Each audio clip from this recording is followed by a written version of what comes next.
Se você pega uma placa eletrônica com um defeito e o Se você pega uma placa eletrônica com um defeito e não sabe o que medir, nesse momento o diagnóstico vira tentativa e erro. É nesse momento, é aí que você perde tempo, troca a peça à toa e acaba ficando inseguro com o diagnóstico que você está realizando na placa.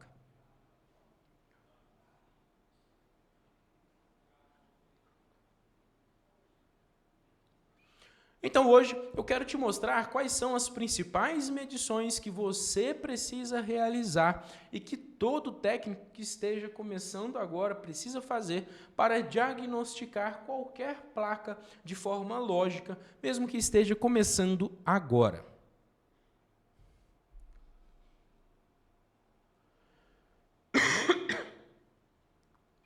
E no final do vídeo eu vou te deixar um passo a passo que realmente é o processo para você medir e que vai acelerar o seu processo de diagnóstico.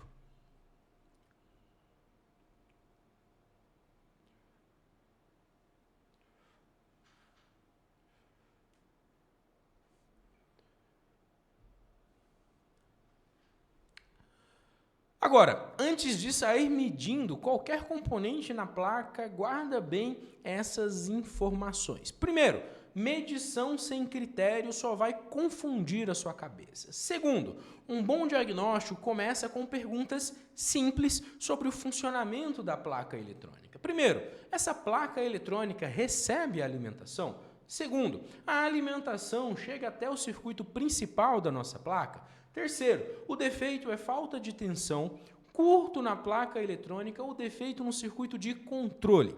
Então, com essas perguntas básicas em mente e respondendo elas, você consegue começar o seu processo de medição com mais informações e sem estar perdido na placa.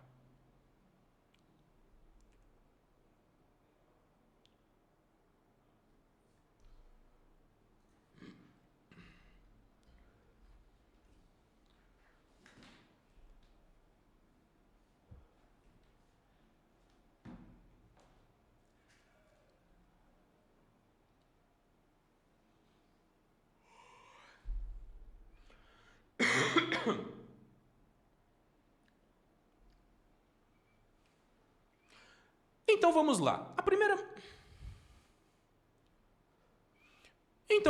A primeira medição é: existe curto em alguma parte da minha placa eletrônica? E nesse momento você precisa ter um certo conhecimento para conseguir identificar as principais partes da placa. E quando eu digo um certo conhecimento, é saber identificar as partes principais, nada muito avançado. Então vamos lá.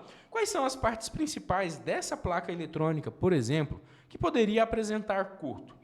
Então, a entrada, na entrada de alimentação, os dispositivos de proteção, varistor, fusível, ponte retificadora, NTC, que está aqui, os MOSFETs e o secundário do chopper. São os principais componentes que podem apresentar curto. Então, a gente faz um teste rápido nessa primeira etapa, buscando verificar um curto na placa eletrônica. Então, a gente vai colocar o multímetro na escala de diodo e fazer as medições. Fusível precisa bipar, porque ele precisa dar continuidade, mas o varistor, que é esse segundo componente aqui, azulzinho, ele não pode bipar. Então eu venho aqui, faço a medição do meu varistor e ele precisa apresentar uma resistência alta. Se esse componente bipar ou apresentar uma resistência baixa, significa que ele está em curto. Então eu preciso substituir ele. Depois do varistor, a gente pode fazer a verificação da ponte retificadora, que está aqui embaixo. São esses 4 terminais aqui. Então, a gente vem aqui, diodo, diodo, diodo e diodo. A minha ponte retificadora também não está em curto. Eu posso verificar se há curto no meu capacitor de filtro, que é esse capacitor maior aqui, principal. Tá? Então, eu verifico se há curto no capacitor de filtro também. Veja, não há curto. Então, ele carregou e parou o curto, beleza? E depois eu verifico se há curto no meu MOSFET de chaveamento. Então, eu venho aqui, faço a verificação no meu MOSFET, identificando os terminais dreno e source dele, para ver se há algum tipo de curto. Então, veja que também não há curto-circuito aqui no nosso componente. Nenhum curto identificado. Depois de fazer essa verificação, nós vamos para o secundário do nosso chopper. Então, a gente verifica todos os diodos do secundário para verificar se há algum curto aqui. Nenhum desses componentes está em curto. Esse daqui bipou, mas para carregar o capacitor, carregou o capacitor, ele parou de bipar. Tá?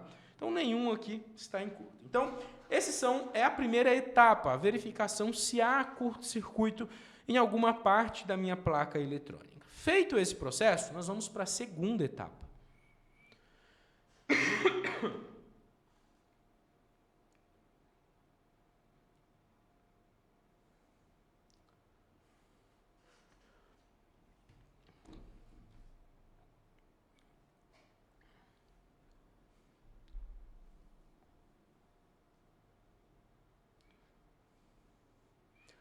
Nessa segunda etapa, nós vamos verificar se a placa eletrônica está recebendo alimentação de maneira adequada. Então, a partir de agora, como a gente já verificou que não há curto, não tem problema nenhum a gente energizar a nossa placa. Mas lembrando, sempre utilize a lâmpada de proteção na hora de energizar uma placa que você está realizando o diagnóstico. A minha placa aqui eu vou fazer simplesmente uma demonstração para vocês, mas na placa de vocês, alimentem ela utilizando lâmpada de proteção e com a tensão adequada no conector correto.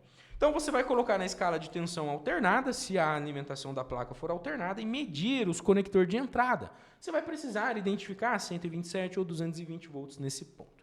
Depois disso, você precisa se perguntar novamente, essa tensão de entrada está chegando até o meu circuito retificador? Então, você vai também fazer uma verificação, uma medição aqui na entrada, nos dois terminais do meio da nossa ponte retificadora. Então, você vai ter que identificar aqui também os 127 ou os 220 volts alternados na entrada da ponte retificadora. Então, feito isso, você sabe que a sua alimentação está passando pelo circuito de proteção, pelo filtro e chegando na ponte retificadora. Se a gente não tiver tensão nessa ponte retificadora, significa que há um defeito no nosso circuito de filtro ou circuito de proteção. Então, a gente começa a conferir daqui para trás para verificar o defeito na nossa placa.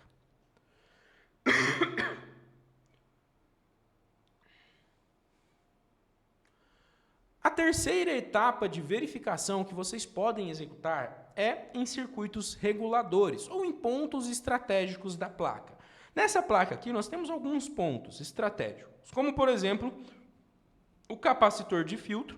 A gente precisa encontrar 300 volts aqui, se a entrada de alimentação for 220. Lembrando que agora é tensão em corrente contínua que a gente vai utilizar.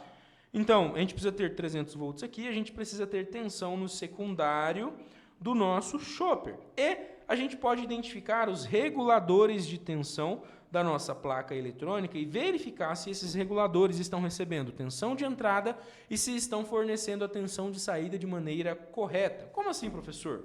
Eu tenho um regulador de tensão, por exemplo, um 7815. Ou seja, ele tem que fornecer na saída de alimentação 15 volts em corrente contínua. Na entrada, ele pode receber 20 volts, por exemplo. Tá? Então, quando eu for verificar esse regulador, eu preciso saber se eu tenho 20 volts entrando e se eu tenho aqui 15 volts saindo do meu componente. Se isso estiver acontecendo, significa que a minha placa está ok, funcionando de maneira adequada.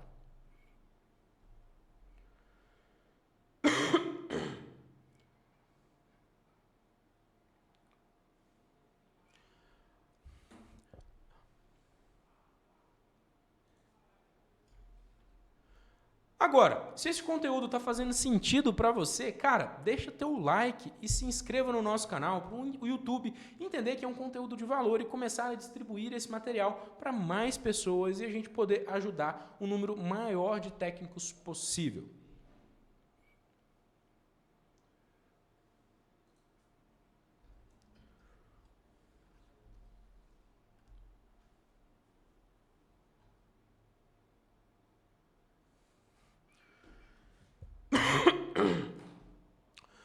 Agora, um procedimento importante que você pode executar é verificar a queda de tensão em cada uma das etapas que você está verificando. Como assim, professor?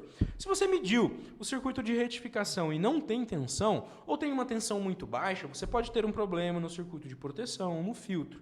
Se você mediu a saída do nosso transformador chopper e não tem tensão aqui, você pode ter defeito no circuito de chaveamento, no circuito de feedback, aqui com alguma avaria. Tá? Se você mediu tensão na saída do regulador, mas tem tensão na entrada, você pode ter um defeito no próprio regulador. Se você medir o regulador, não tem tensão na saída, não tem tensão na entrada, você tem um defeito anterior ao regulador. São lógicas simples que podem ser aplicadas para facilitar o diagnóstico das placas eletrônicas.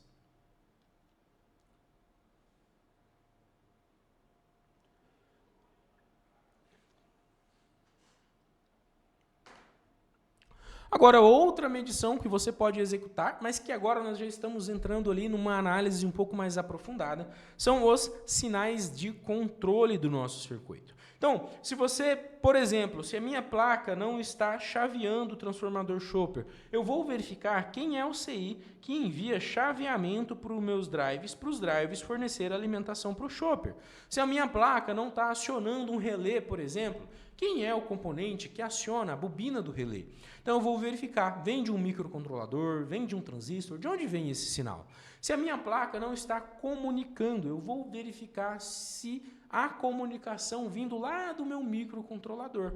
Então perceba que são raciocínios que a gente faz entendendo o funcionamento da nossa placa e que facilitam o nosso processo de diagnóstico.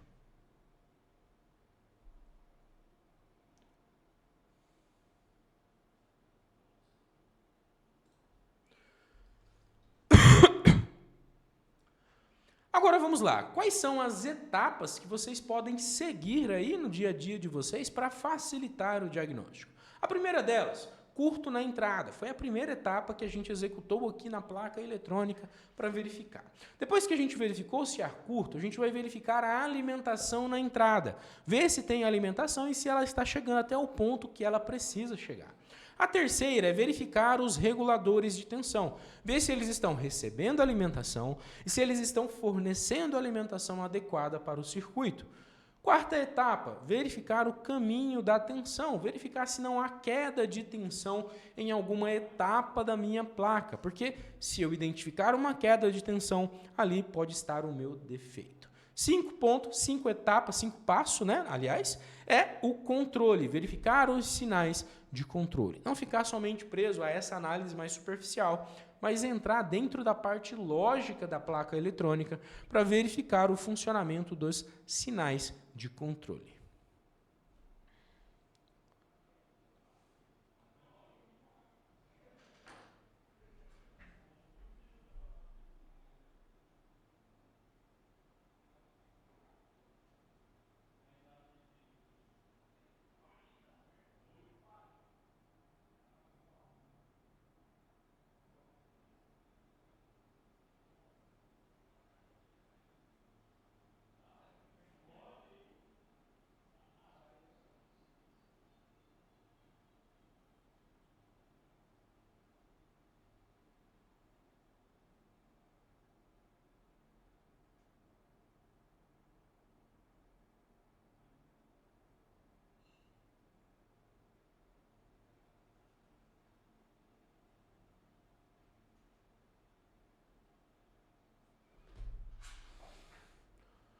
Bom, agora se você quer acessar um treinamento focado em fonte de alimentação chaveada, para você entender todas as principais etapas da fonte e conseguir consertar esse tipo de circuito nas placas eletrônicas, aqui na descrição desse vídeo tem um link com um valor promocional que você vai se surpreender. Clica lá e acesse o treinamento agora mesmo. Agora, eu quero saber de você, qual é a etapa, qual é a medição, qual é o procedimento que você executa aí na sua bancada que te ajuda no diagnóstico a acelerar o seu processo. Deixa aqui nos comentários para a gente aprender todo mundo junto, beleza? Valeu, um forte abraço e até a próxima.